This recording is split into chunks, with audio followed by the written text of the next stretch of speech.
એવો એક નિર્ણય થયો છે।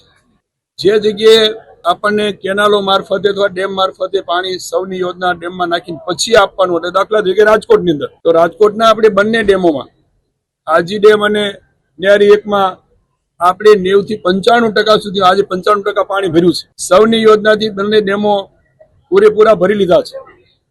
થોડી કેનાલો જે ભયજનક છે એ રિપેરિંગ માટે નિગમ તરફથી મુકાવાની છે। એમાં જે સમય પાણી બંધ રાખવાના છીએ એની વૈકલ્પિક વ્યવસ્થા પીવાના પાણી માટે રાજકોટ શહેર માટે કરી છે અને ગ્રામ્ય વિસ્તારોમાં જ્યાં પીવાનું પાણી ઉપાડવાના છીએ એવી જગ્યાઓ બધી અમે એટલો ભાગ કેનાલોનો કાં તો સ્ટોર રાખવાના છીએ પાણીનો અથવા તો એની વૈકલ્પિક વ્યવસ્થા કરી લીધી છે।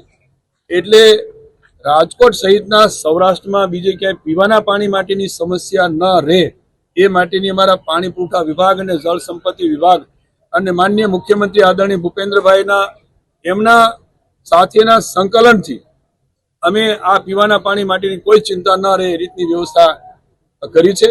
માનનીય મુખ્યમંત્રી ભૂપેન્દ્રભાઈએ પણ જે રીતે અમને એમનું માર્ગદર્શન અને સૂચનાઓ મળી છે એ પ્રમાણે અમારો જળ સંપત્તિ વિભાગ અને પાણી પુરવઠા વિભાગ બંનેના સંકલનથી આ પીવાના પાણી માટેની કોઈ સમસ્યા નહીં રહે એનો હું તમને રાજ્ય સરકાર વતીને માનનીય મુખ્યમંત્રી વતી હું ખાતરી આપું છું।